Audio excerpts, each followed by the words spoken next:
the Kill Count, where we tally up the victims in all our favorite horror movies and show you how they were made. I'm James H. Janice, and today we're looking at The Monkey, released in 2025. The Monkey is the fourth feature written and directed by Oz Perkins, loosely based on the Stephen King short story of the same name. It follows two brothers who inherit a wind-up monkey from their father. Only thing is, it's cursed. Every time it plays, someone dies. It kills who it wants when it feels like it, and it doesn't owe you an explanation. And they ain't peaceful deaths either. The Monkey is one of the goriest King adaptations out there. It relishes death as much as any Final Destination. Death is its raison d'etre. Perkins teased the mayhem in a preview that reminds me a lot of the trailer Hitchcock did for Psycho, which of course starred his father, Anthony Perkins. The heart of the matter is a beloved childhood toy, namely, a monkey. You know the kind. You wind it up and the delightful thing comes to life, banging on its little drum. As that preview suggests, despite its graphic violence, The Monkey has a darkly comedic and sometimes silly tone. It plays the gore for laughs, bits for bits. It's nothing like Longlegs, the previous Perkins picture that came out less than a year prior. That movie had funny moments, but this is a full-blown comedic horror film. The humor doesn't always work for me, sometimes feeling too calculatedly quirky, like the gang of girl bullies and some of the dialogue. We can make, like, eggs, and scramble! And this movie is steeped in its style, so not clicking with it is kind of a bummer. But I do like the premise and the story structure, and the way it approaches death as a topic. It's a random, unavoidable part of life that's so awful and shitty, the only thing you can do is laugh. I can't believe Tatiana Maslany from She-Hulk is in There's this. also a lot of dad stuff, which I'm a sucker for, and the cast is great. This would have been a disaster without actors who understood what Oz was going for. And that's the thing about Perkins. He takes big swings and ain't afraid to get weird. I respect the hell out of that, even when I don't like some of the results. And honestly, while working on this kill count and spending more time with the movie, I've warmed up to it a lot. So give it another chance if you didn't quite love it the first time, or the second. And if this type of humor is your thing, well, you're gonna have a blast. How many kills, James? No, how many kills? This movie was made for this show, so let's stop monkeying around and get to the kills. The movie begins in a pawn shop. Wait, did I put in a Leprechaun movie? Because this feels a lot like Leprechaun 3. Only instead of a severely injured man, it's a pilot who looks completely fine, except the blood he's covered in. But don't worry, it's not his. It's from an off-screen kill we won't be counting, caused by his monkey toy. It's not a toy, so just don't ever call it that. Captain Petey Shelburne wants a severance with the thing. He says it's cursed. Whenever it bangs its drum, things get messy. See his shirt. So it ain't good when the monkey starts a beat off.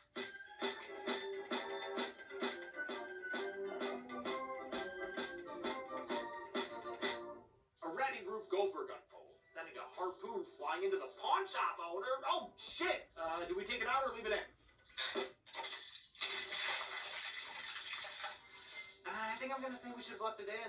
Petey eyes a nearby flamethrower and uses it to melt this monkey like the Ark of the Covenant. Who's slowing down, you infernal son of a whore? I am, because I didn't expect to see Adam Scott in this movie. He's best known, of course, as that French dude in Hellraiser Bloodline who, lived 200 years. This movie also He was also in Parks and Petey's abandoned his family, his wife Lois and their twin sons Hal and Bill. Bill's the big twin by 3 minutes, which he holds over his little bro's Adam head. Scott was Little bro the one in Hal Parks and is only Recreation vulnerable to and Bills. Succession.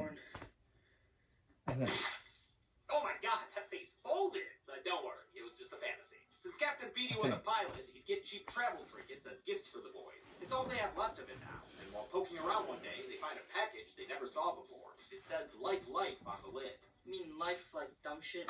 Fuck off, dude, I can read. Inside is, of course, that funky monkey. Bill turns the brass monkey key, but the primate seems to break down before it finishes its song. Lois has a blind date, so the boys go to dinner with their babysitter Annie. Annie Wilkes, actually, named after the, lovely lady from the other Stephen King story. The monkey tags along, too, always threatening to bang a gong. And in no time at all, he gets it on. Inside the hibachi grill, the chef rizzes up Annie with a beating rice heart. Damn, everyone flirting with her. The chef, this kid, hell, even this knife can't control itself around her, since it slices right through her neck. Wow, that blade was sharp. Cut so clean, she don't even know she on the count yet. Oh man, you know that chef is definitely going to prison, all because of a monkey and its drum. King's original story used a classic cymbal-banging monkey, but they couldn't use that for the movie because Disney trademarked the character after it appeared in Toy Story 3. Even though King's story had come out 30 years prior and the original toy debuted in 1932.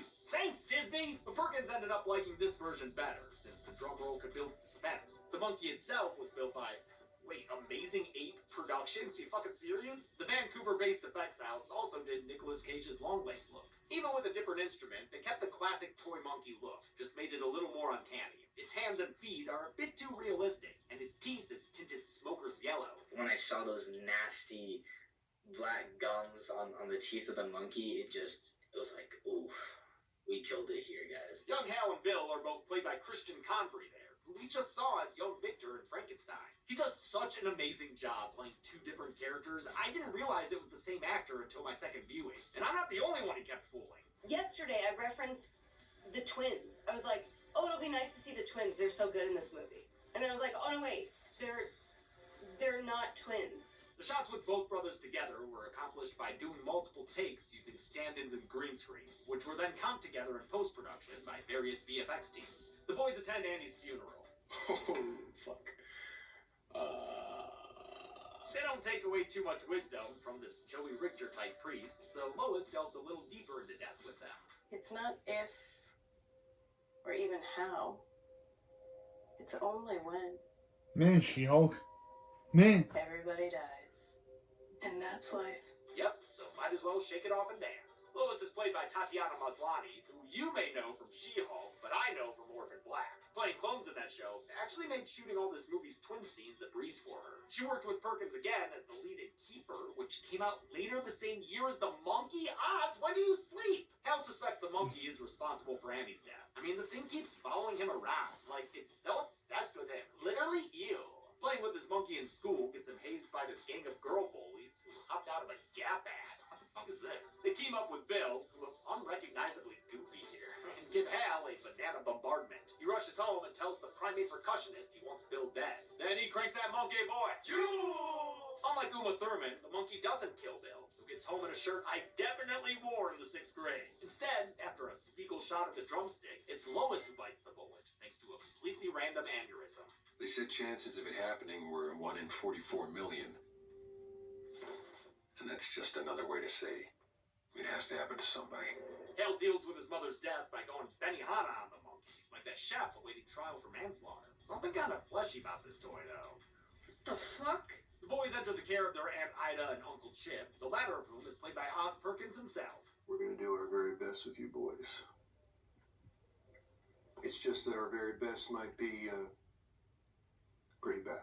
Haha, sitting there looking like Uncle Elvis. Or wait, no, that's the other Perkins. Oz's brother Elvis, the musician. The original short story only had one protagonist, but Perkins gave him a brother to make it more personal. He wanted to explore the different ways he and his own brother reacted to their parents' deaths. Their father Anthony died from AIDS-related complications in 1992, and their mother Barry Berenson was killed 9 years later on 9/11 as a passenger on American Airlines Flight 11. At first, both deaths felt cruel and personal to Oz, but as time went on, he realized that's just what death is: random, unavoidable, and universal. That's why the family tragedy of the monkey appealed to him. James Wan's Atomic Monster had been developing the project with a much more Atomic Monster also worked on my favorite movie, the Megan movie. Regarding it with a more grim Man, sense of humor. I still love that movie. I like the sequel though, but I'm not a fan of the sequel though, but I like the original Megan movie. They don't make the move alone. The monkey follows them, still kicking despite its earlier dismemberment. Hal tells his brother he thinks the monkey kills people, causing Bill to wonder if their mom died after cranking the key. He decides to test it out to see if it's capable of killing the key turner. I'm gonna try it. Don't but Great smash cut there, giving us the end of Uncle Mutton Chip. He was trampled by a stampede during a hunting trip, turning Chip into a sleeping bag of salsa. The boys agree the monkey's too dangerous to keep around and decide to contain it at the bottom of a well. Shit, are you sure I didn't put in a Leprechaun movie? Because this is straight out of the original. Just need a disgusting little shit boy running around. And honestly, Bill's pretty little shitty already. A half hour in, the movie jumps ahead 25 years. Damn, Aunt Ida, how are you still looking so good? She hears a familiar tune and heads into the basement, where the stairs give out to send her face first into fishing hooks. But that's not even what kills her. A whole series of events sends her up Schitt's Creek without a paddle. Her gas stove goes off and sets her head on fire. Then things go pure slapstick as Aunt Ignita stumbles leg first into a flower pot, and head first into a for sale sign and a freeze frame. Ida's incineration used a stunt person running around with this halo headband to emulate light from a fire. Then an effects technician ran around the house with a prosthetic head doused in lighter fluid, matching the stunt performer's movement. The shots were composited busted together by Cosa Effects and their VFX supervisor, Tom Roll. At Ida's estate sale, a bad boy named Thrasher finds the monkey amongst her belongings. He buys it on behalf of a mysterious local who's promised big bucks to whoever tracks it down. Thrasher's played by Rowan Campbell, seen on the kill count in Halloween Ends and Sabrina Carpenter's Taste music video. His chain-smoking mama, who's hotboxing her home, is played by Janet Kidder, who met her watery end back in Bride of Chucky. Hal's not divorced and intentionally estranged from his family, so they won't get killed by the monkey. He has a job at a grocery store, working for a dude who looks like a kid in his dad's suit. He tells him he's got to take time off to see his son. Wait, you got a kid? Shit, man. Why does that dude look like a combination of Colton Stewart from Summons Emily McGuire and Scott from Power Rangers RPM? Which is appropriate since his stepdad is I don't know. His mom, and Hal's ex-wife, is played by Laura Manel, who played the Bound Woman in 13 Ghosts. Stepfather Ted is a I've never seen that. being dad. Hal was even reading his book earlier. Oh, that's fucking sad. Even worse is that Ted is going to legally adopt Petey, so Hal won't be his dad anymore. Feel that parental energy transferred from you to me. Hal gets one last birthday week with Petey before he's cut out of his life forever, so they head out on a father-son road trip. While staying at the Gremlin Motel, Petey asks about his father's family tree, but Hal doesn't want him barking up there, so he lies and says he's an only child. You can tell his whole life has been defined by death, and he's struggled to make connections because of it. That night he has a Hitchcockian nightmare where a giant King Kong fist goes bed snatching. It's a fun, creative sequence that ends with Hal on the chimp chopping block, payback for his monkey massacre as a child. He wakes up to a call from a familiar voice. Well, hello, dumb shit. It's Bill, who gives a helpful timeline of how little they talk to each other. Haven't heard from you in, what, 5 years? Haven't seen you in like 10. 9 and 11, and those are just numbers. Hey man, numbers are important. What you count? Bill's calling to let Hal know of Ida's freaky death, meaning there's a good chance their furry friend is back in action. Further evidence is when Hal almost gets crushed by an AC unit. It winds up electrifying the motel's pool, and before Hal can stop her, a sexy swimmer dives in, sending her body parts flying everywhere. Oh, wow. This splashy kill was achieved by filming a whole bunch of practical elements and then digitally comping them together. First, they shot off some mortars filled with fake blood and body parts. Then a dude in a green screen suit chucked additional body parts from a little bridge across the pool. And we're all standing over here, the film crew's all standing here, freezing our asses off.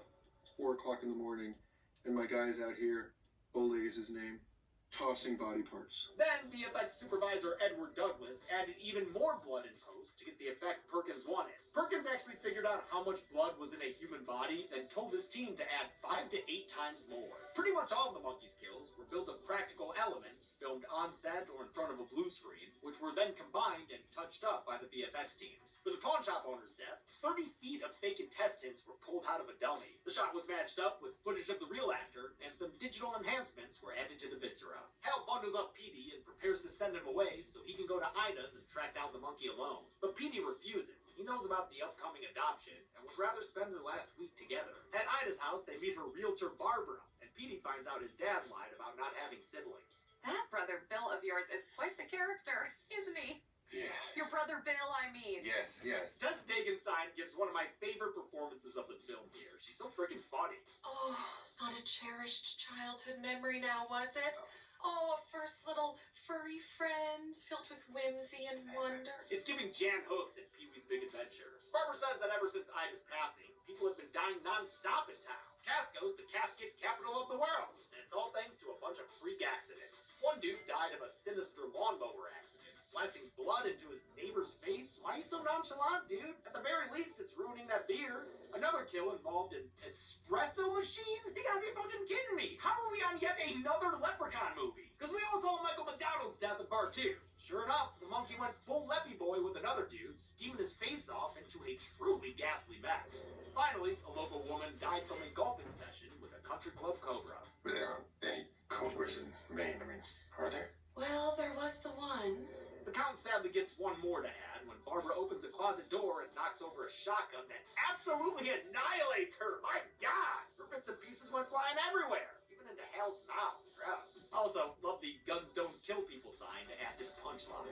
Perkins purposefully wanted these deaths to feel sudden and shocking, as a contrast to other horror films like Terrifier, where the kills are much longer and drawn out. He also wanted to keep things silly and over the top, so the tone would stay fun instead of grisly. The kills are meant to be unrealistic and not quite physically possible. He cited the Itchy and Scratchy show as a tonal influence, as well as Death Becomes Her, Gremlins, and An American Werewolf in London. I think that tone works great for the kills, but sometimes the characters react to them a little too goofy for me. Like when the local cheerleaders pep rally around Casco's latest death.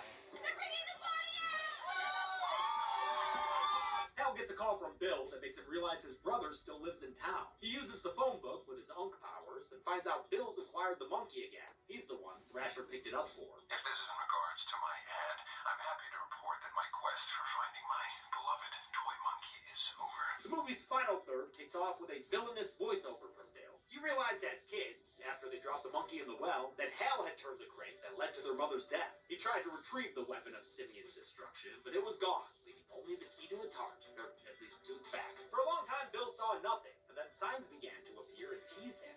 Occasionally, they'd even strip tease him. Jesus Christ. Oh, I think Bill just found his hear me out. To help usher the monkey back into his life, he broke into Ida's house to create this Guy Funeral getup from his kitty clothes. It's ridiculous behavior, but I buy it as believable from Bill. As a kid, he tried to will his mom back to life by screaming at her corpse, and believed his funeral suit might have magical powers. But if I don't take it off, then I won't have to put it back on. So there won't be any more funerals. Just like Convery as the kid versions, actor Theo James does a great job playing two distinct characters. It's like 2025's other twin horror movie performances. I keep forgetting there's actually just one guy. James thought of Hal as a 1980s beleaguered everyman like Tom Hanks, while Bill was much more unhinged. And then Bill is, more like me, just like a Sort of a lusty child in a man's body. Exactly. Since getting the monkey back, Bill's been cranking it every night and day, trying to sick its wrath upon Hal, unsuccessfully and unfortunately for plenty of other folk. Like Hal's boss, Dwayne. Remember Dwayne? Shit, man, that sucks. He goes from big god to sideshow Bob and chokes to death on his cartridge.